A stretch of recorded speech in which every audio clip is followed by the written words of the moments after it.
నీటి శుద్ధి దశలు. ఫస్ట్ మొదటగా తెరల ద్వారా నీటిని శుభ్రపరుస్తారు. అంటే తెరల ద్వారా పెద్ద చెత్తను తీసేస్తారు. కర్రలు, చెత్త, ఆకులు, కవర్లు, డబ్బాలు వంటి వాటి పెద్ద చెత్తను తీసేస్తారు. నెక్స్ట్ రెండవ దశలో నీటి వేగం తగ్గించి ట్యాంకులోకి నెమ్మదిగా పంపించి మట్టి, ఇసుక, రాళ్ళు ఇవన్నీ అడుగు చేరుతాయి కదా, పైన మంచి వాటర్ అంతా వేరే దాంట్లోకి తరలిస్తారు. మూడవ దశలో ట్యాంకులో ఘన విసర్జక పదార్థాలన్నీ అడుగుకు వెళ్తాయి కదా, ఆ అడుగున ఉన్న మట్టి, ఇసుక, రాళ్ళును స్క్రాపర్ ద్వారా తీస్తారు. అప్పుడు ద్రవరూప మురుగు అనేది ఏర్పడుతుంది. దాన్ని స్లాడ్జ్ అంటారు. ఇందులో ద్రవరూప మురుగులో నూనె, గ్రీజ్ ఉంటాయి. వీటిని స్కిమ్మర్ ద్వారా తొలగిస్తారు. అప్పుడు నిర్మలమైన నీరు వస్తుంది. దాన్ని క్లారిఫైడ్ వాటర్ అంటారు. ఈ మురుగు అనేది ట్యాంక్లో ఉంటుంది కదా, మురుగునీరు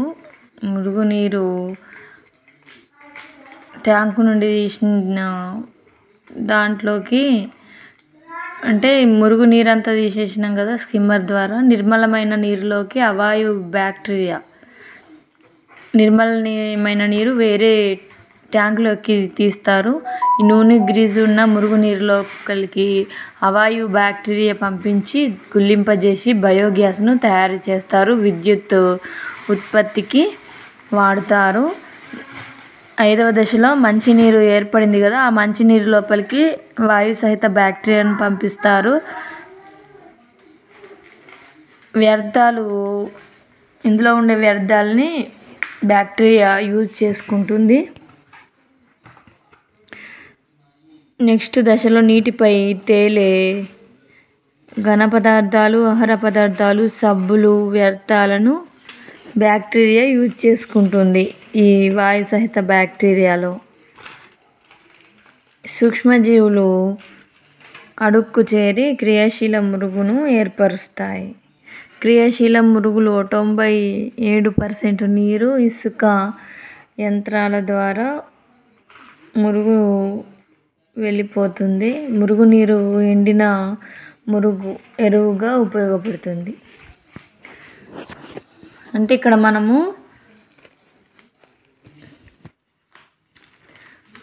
ఫస్ట్ ఏమో పెద్ద చెత్తను తొలగించినాం, చెత్త, కర్రలు, ఆకులు, కవర్లను, దేని ద్వారా, తెరల ద్వారా. సెకండ్ ఏమో పెద్ద చెత్త వెళ్ళిన తర్వాత వాటర్ని ట్యాంకులోకి మళ్ళించి నెమ్మదిగా ట్యాంకులోకి మళ్ళించడం ద్వారా మట్టి, ఇసుక, రాళ్ళు అడుగుకు చేరిపోయాయి.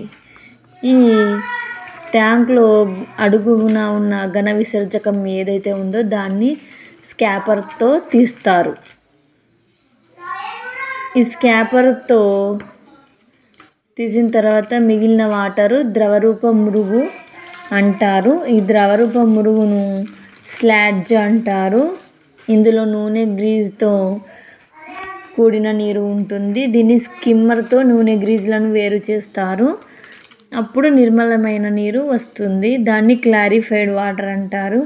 అయితే ఈ నూనె, గ్రీజుతో స్కిమ్మర్తో తీసేసినాం కదా నూనె, గ్రీజ్ను, ఆ మురుగు ఏదైతే ఉందో ఆ మురుగును ఒక ట్యాంక్లోకి పంపిస్తారు. అక్కడ అవాయు బ్యాక్టీరియాను పంపించడం వల్ల ఆ మురుగునీరు కుళ్ళిపోయి బయోగ్యాస్ విద్యుత్ ఉత్పత్తికి తయారవుతుంది. అయితే ఈ నిర్మలమైన మంచినీరు లోపలికి బ్యాక్టీరియాను పంపిస్తారు. వాయు సహిత బ్యాక్టీరియాను పంపించడం వల్ల ఏమవుతుందంటే, మంచినీరు అయినప్పటికీ ఆ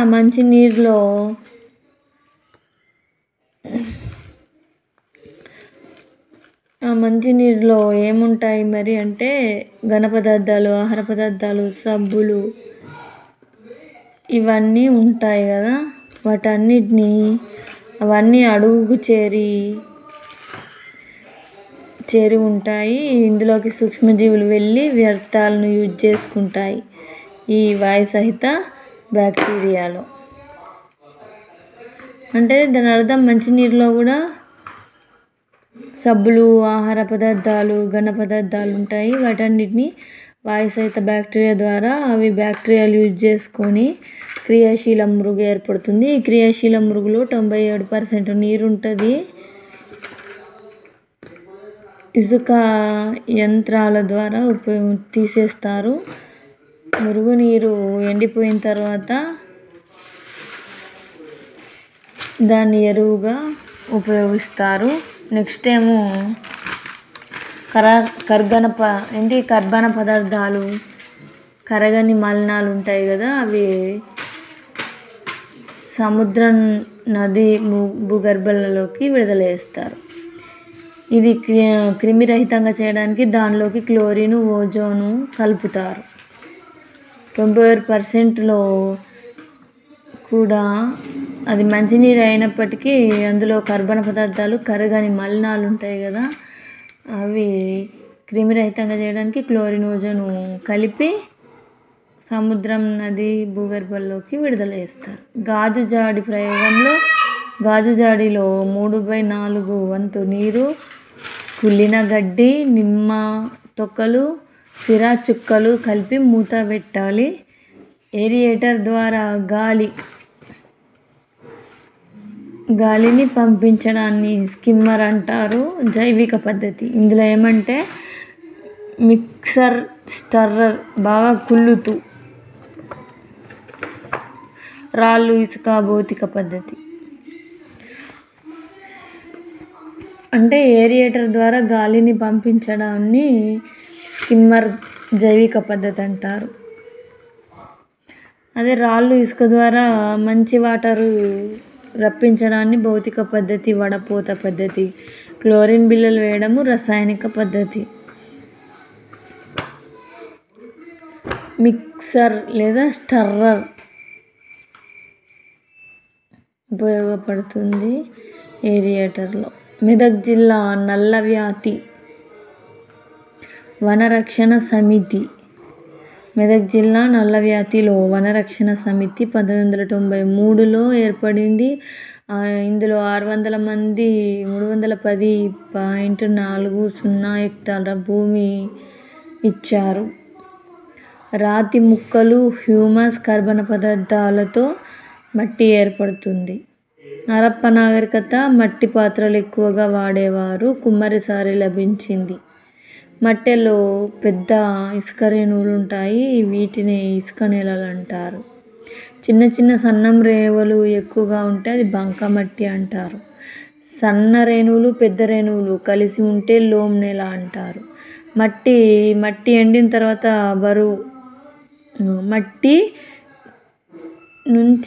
మట్టి ఎండిన తర్వాత బరువును చూస్తే మట్టిలోని తేమ శాతం ఏర్పడుతుంది.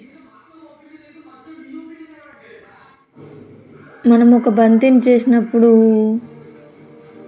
బంతిని చేయగలిగితే, బంతిని చేయలేకపోతే ఆ నేలను ఇసుక నేల అంటారు. ఒకవేళ బంతిని చెయ్యొచ్చు అన్నప్పుడు అవి ఎన్ని రకాలు అంటే 5 రకాలు. వండలి ఇసుక నేల, బరువైన నేల, తేలికపాటి వండలి, తేలికపాటి బంకమట్టి. ఇప్పుడు ఈ 5 రకాలలో మనము 15 సెంటీమీటర్ల స్తూపం తయారు చేసినప్పుడు విరిగిపోతే అది తేలికపాటి వండలి నేల. అప్పుడు మనం స్తూపం చేసాము కానీ అది స్తూపం చేయొచ్చు. ఆ స్తూపంని మళ్ళీ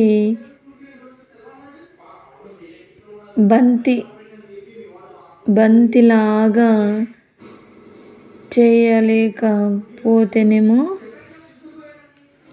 విరిగిపోతేనేమో బంతిలాగా ఆ స్తూపాన్ని వంచినప్పుడు విరిగిపోతే అదేమో తేలిక లోమ్ నేల. అది మంచిగా వంచగలిగితే అది బరువైన లోమ్ నేల. అక్కడక్కడ పగుళ్ళు ఏర్పడితే అది తేలిక బంకమట్టి. మంచిగా స్తూపము లేదా బంతి తయారు చేసినట్టయితే అది బంకమట్టి నేల. మట్టి 50 గ్రాములకు 100 మిల్లీలీటర్ల నీరు పోయాలి. ఒకేసారి పోయవద్దు, నెమ్మదిగా పోయాలి. మట్టి కణాల నుండి నీరు నేలలోకి పోవడాన్ని పర్కోలేషన్ అంటారు. నేలలో magnesium, potassium chloride, sulphate, carbonate ఎక్కువ ఆమ్ల స్వభావం నేలలో కార్బోనేట్ ఉంటుంది. ఆమ్ల స్వభావం నేల మొక్కలు పెరగవు. నేల పొరలు క్షితిజాలు అంటారు. నేలలో ఏముంటాయి ఎక్కువ అంటే magnesium, potassium chloride, sulphate, carbonate. O క్షితిజంలో సేంద్రియ పదార్థాలు, కుళ్ళిన ఆకులు, మెత్తని నేల హ్యూమస్ ఉంటాయి.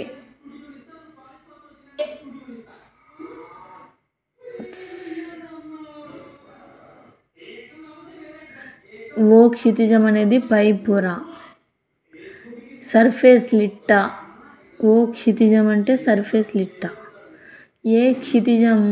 ఓ క్షితిజం కింద ఉంటుంది. ఈ ఏ క్షితిజం అనేది టాప్ సాయిల్, ఉపరితలం మృత్తిక, ముదురు రంగులో ఉంటుంది. వేళ్ళు ఉంటాయి, విత్తనాలు మొలకెత్తుతాయి, ఖనిజ లవణాలు ఉంటాయి, హ్యూమస్ ఉంటుంది. ఏ క్షితిజం కింద ఈ క్షితిజం ఉంటుంది. దీన్ని లీచింగ్ లెవెల్ అంటారు. ఇంకుడు పొర, ఇది ఇంకుడు పొర లేత రంగులో ఉంటుంది. ఇసుక, మట్టి ఉంటాయి. మట్టి రేణువులు, ఖనిజ లవణాలు మొత్తం ఈ పొర గుండా కిందికి చేరుతాయి. ఈ క్షితిజం కింద బి క్షితిజం ఉంటుంది. దీన్ని సబ్ సాయిల్ అంటారు. ఇది ఉపమృత్తిక, ఒండ్రు మట్టి కలిగి ఉంటుంది. ఇనుము, అల్యూమినియం ఆక్సైడ్, కాల్షియం కార్బోనేట్లు ఉంటాయి. ఈ బి క్షితిజం కింద సి క్షితిజం ఉంటుంది. దీన్ని రెగోలిన్ అంటారు. రాతి పొర, పగిలిన రాళ్ళు ఎక్కువగా ఉంటాయి, వేళ్ళు ఉండవు. ఈ సి క్షితిజంలో వేళ్ళు ఉండవు. సి క్షితిజం కింద ఆర్ క్షితిజం ఉంటుంది. బెడ్ రాక్ అంటారు. క్షయం చెందని కఠిన శిలలు ఉంటాయి. నల్గొండలో నల్లరేగడి నేలలు ఉంటాయి. మృదువైన ఒండ్రు మట్టి ఉంటుంది. పత్తి, మిరప వేయడానికి ఇది అనుకూలం. మృత్తిక ఏర్పడడం గురించి అధ్యయనం చేయడాన్ని పెడాలజీ అంటారు. మొక్కపై మృత్తిక ప్రభావం అధ్యయనం చేయడాన్ని ఎడాఫాలజీ అంటారు.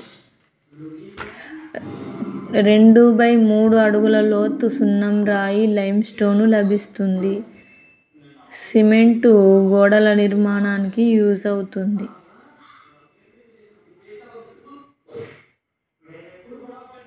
నల్లరేగడి నేలల 2/3 అడుగుల లోతులో సున్నం రాయి, సిమెంటు లభిస్తుంది. సున్నం రాయి అంటే లైమ్ స్టోన్. ఇవి రెండింటిని కూడా గోడల నిర్మాణానికి యూజ్ చేస్తారు.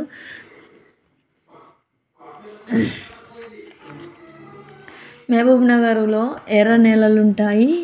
ఇసుక ఎక్కువగా ఉంటుంది. వేరుశెనగ, ఆముదం, పత్తి, పప్పులు పండించడానికి అనుకూలం. కర్నూలులో ఇసుక నేలలు ఎక్కువగా ఉంటాయి. జొన్నలు, శనగలు ఎక్కువగా పండించవచ్చు. కృష్ణా, నెల్లూరులో నల్ల నేలలు ఉంటాయి. జిగురు నేల అంటారు.